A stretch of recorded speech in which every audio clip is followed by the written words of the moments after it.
I want to thank you both for coming in today. Before we get started, I want to review kind of all the pages I sent you in the mail regarding confidentiality and my ethical obligation as a counselor. We're going to be doing we're going to be doing family therapy, but there's going to be times where I'm going to be meeting with you guys one-on-one. And just to let you know that in those times, the confidentiality kind of changes a little bit. What you guys say to me in those one-on-one sessions will be brought up at some point or another with the whole family around. So there will be no secrets kept. It's just a way for you to open up to me when other family members aren't around. So I just want to clear that up. Did you guys have any questions about that at all? No. Okay. All right. And as far as confidentiality goes, what we do discuss as a family does stay between me and you. The only other time I would have to discuss it with anybody else would be if I thought one of you were in danger from the other person, if you were going to be hurting yourself, or if something was to compromise any of your well-beings. Okay? Mm-hmm. All right. So I just wanted to first start off. Star, you initially contacted me in regards to your family. Right. And first I wanted to thank you. I know coming from a Native American family, how hard it is to, admit that your family might be having some problems. So that must have taken a lot of courage. So I just wanted to let you know how honored that I am getting the chance to work with you. Thank you. Okay. Michael, I have a question for you, and I want you to be completely honest with me about it. Sure. First of all, have you ever had counseling before? No. No, okay. How do you feel about Star contacting a white therapist in regards to helping your family? I mean, you being African American and you obviously being Native American. Is there any kind of concerns? No, not at all. I mean, if you're qualified no matter what race you are, skin color. Doesn't matter to me.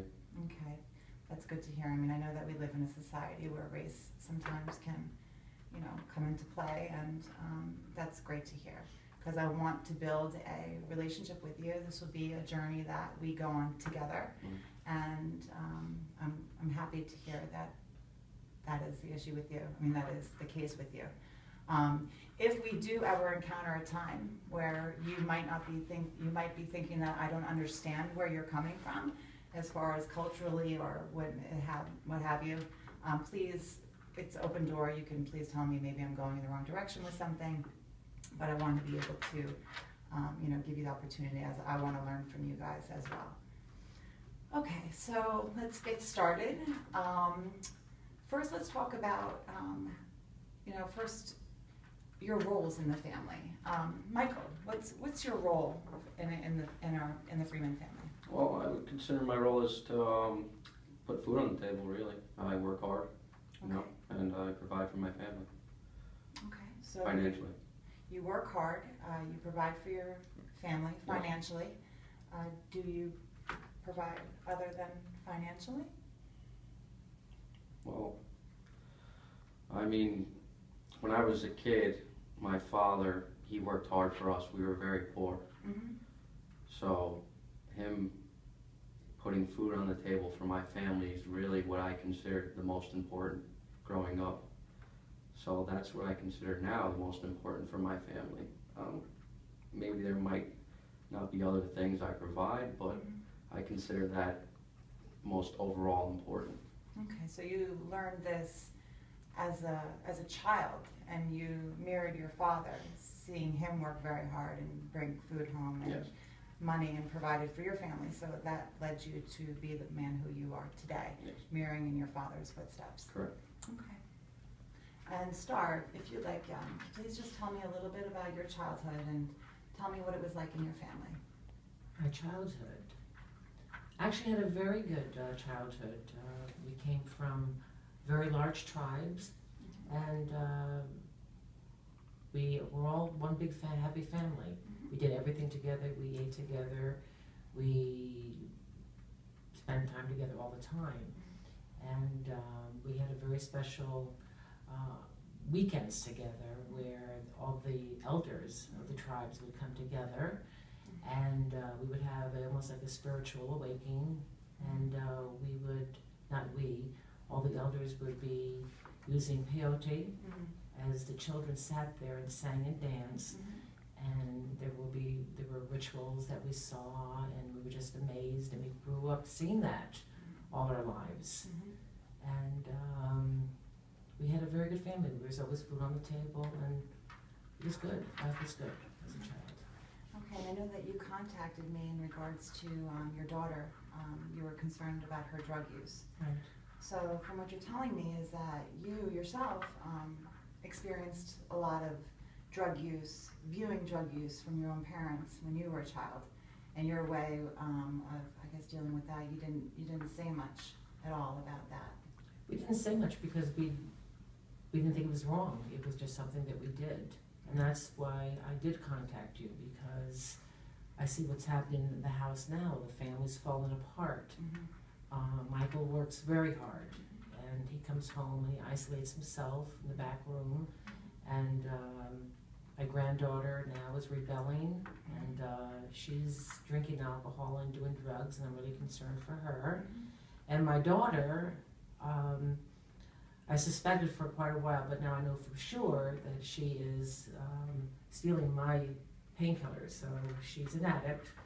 But the problem is, why I've come to you is I don't know what to do, because as a child growing up, I never said anything. Until this day now, I'm not saying anything because I don't want to disrupt the household, because I am the household now.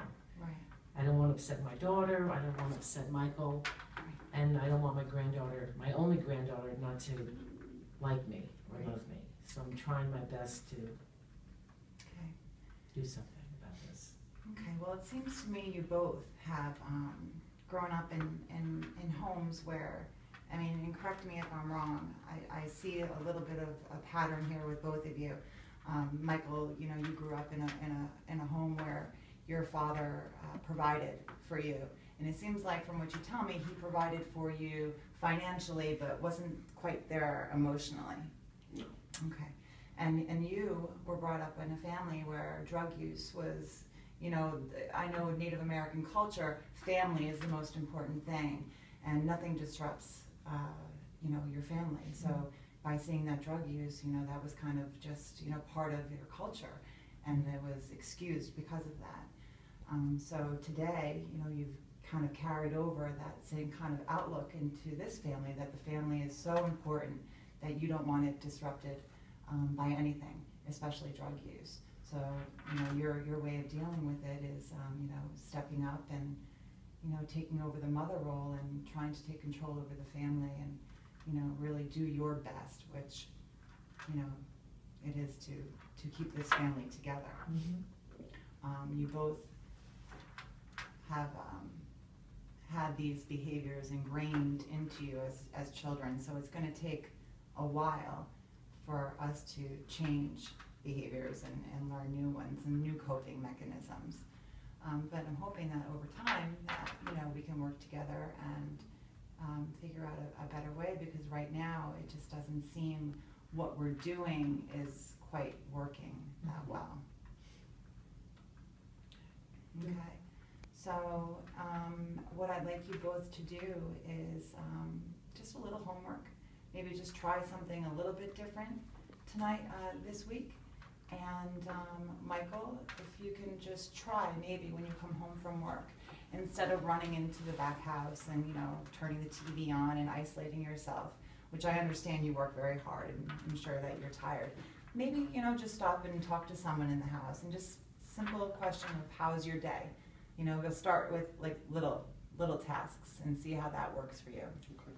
And then, Grandma, what I want you to do is maybe if, you know, Malik comes to you instead of her mother for advice or for help, maybe you can just, you know, gently persuade her to go speak to her mother instead of maybe coming to you all the time. In this way, you can work to strengthen the family a little bit more. But again, I'd like to thank you, both of you, and again, thank you so much for coming in today and coming to see me. Thank you. Thank you.